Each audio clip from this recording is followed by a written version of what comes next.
The House comes to questions for oral answer. Question number 1 in the name of Grant Robertson. Thank you, Mr Speaker. My question is to the Minister of Finance. Does he stand by all his statements? The Honourable Bill English. Yes, Mr Speaker, in the context in which they were made, and I think the member probably knows that. Supplementary question. It's always good to have it confirmed. Grant Robertson. How does he reconcile his statement that the debt problem with the dairy industry is confined to a small group of farmers with dairy consultant Peter Fraser's view that a quarter of dairy farmers are vulnerable to going under? The Honourable Bill English. Well, Mr Speaker, I suppose in both cases, as the member is himself, we're making forecasts about what might or might not happen. I think there's a bit of a tendency at the moment to generalise that there are wide-ranging and severe debt problems in the dairy industry. I think it's yet to be tested. We've yet to see the extent to which farmers can adjust and the extent to which banks continue to support farmers, which might be more than people expect because of their long-term confidence in the industry. Supplementary question. Supplementary question, Grant Robertson. Does he consider dairy consultant Peter Fraser's view that a quarter of dairy farmers are vulnerable to going under to be unrealistic?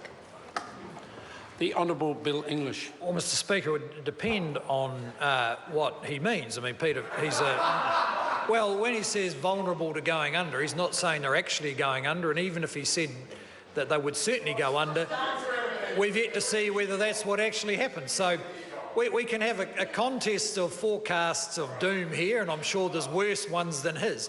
We have confidence that a resilient sector and a supportive banking industry, they can see their way through some pretty tough times. Mr Speaker. Supplementary question, Grant Robertson. How does he reconcile his statement about the impact of the loss of 40% of land value for farmers, quote, "it looks like farmers will get through," with the statement of Paul Glass of Devon Funds Management, quote, "unless we have a strong recovery in dairy prices, I think it is heading towards a bit of a car crash"? The Honourable Bill English. Well, Mr Speaker, I don't think there's much doubt there's going to be a decline in dairy land prices. But we need to keep in mind that's against the background of very considerable increases in land prices over the last 10 years or so. So all of these things are possible. But in our view, the dairy farmers are pretty resilient. The banks will be supportive. There will certainly be some casualties. I don't think there's any doubt that farmers with high debt levels and high cost structures are going to find themselves under some real pressure. Supplementary question, Grant Robertson. Will he make good on his statement that he has the flexibility to use fiscal policy to stimulate the economy and play his part now that the Reserve Bank Governor has lowered interest rates? The Honourable Bill English. Well, Mr Speaker, the Reserve Bank Governor, as he outlined today, sees the economy growing 2.5% to 3% for the next 2 to 3 years, which is not the circumstances in which government would try to fine-tune fiscal policy to support the economy. There'll be a budget on the 26th of May, and it will outline the government's plans, and the member will have the opportunity to comment on them. Supplementary question, Grant Robertson. Why is he outsourcing addressing the housing crisis in Auckland and stimulating a sluggish and vulnerable economy to the Reserve Bank? Or will he step up on the 26th of May and play his part to lift real per capita growth and create a sustainable housing market in Auckland? The Honourable Bill english. Well, Mr Speaker, the government is doing what the member says. We have an extensive program of the business growth agenda, the microeconomic reform that goes with that, which, for instance, is what's all aimed right at the moment at more infrastructure in Auckland and re-regulating their housing market so we have sensible housing prices in Auckland. These are tasks that the Reserve Bank can't carry out. They do their bit on inflation, we do our bit on policy. Your question? Supplementary question, Chris Bishop. Oh, thank you, Mr Speaker. What is the Reserve Bank's outlook for economic growth? The Honourable Bill English.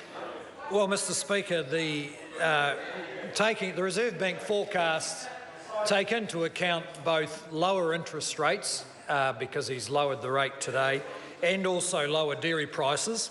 and they see economic growth averaging 2.8% over the next 3 years.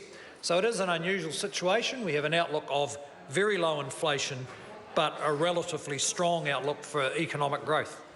Supplementary? Supplementary question, Julie Ann Genter. Does he agree with the Treasury, who say there is a current tax advantage towards housing?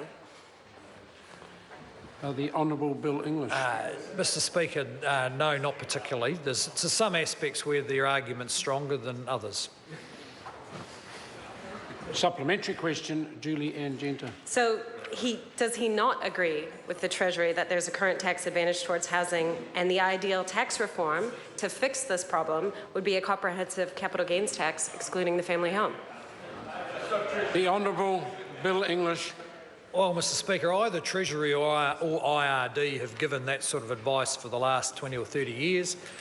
When it's come to it, we've also had official advice that the implementation of a comprehensive capital gains tax would be complex without much benefit. And I note that other countries do have them, such as Australia, have even more inflation in house prices than New Zealand's had. Supplementary question, Julie Ann Genter. Is it not the case that house price inflation has outstripped Australia in Auckland? And why won't he act to help the Reserve Bank governor lower risks to the New Zealand economy of an overheated housing market by enacting a comprehensive capital gains tax excluding the family home? The Honourable Bill English. Well, Mr Speaker, the government has acted. I mean, I think as the House knows, it's not the policy of this government to bring in a comprehensive capital gains tax. But in the last two we've had a couple of significant moves. One was abolishing depreciation on commercially operated buildings, including houses, and the other was last year bringing in a bright line test where if people turn the house over within 2 years, they do pay a tax on the gains. Point of order, James Shaw. Thank you, Mr Speaker. Part of the supplementary question was whether he knew that Australia's housing market was booming less than Auckland's. Yeah. The problem was that there were two legs to the question. One was indeed, as the member has just described, but the second part of the question was more about would a capital gains tax actually solve that problem, and the Minister certainly addressed the second part of the question. Supplementary questions that contain two legs like that will often only have one answered. Question number 2,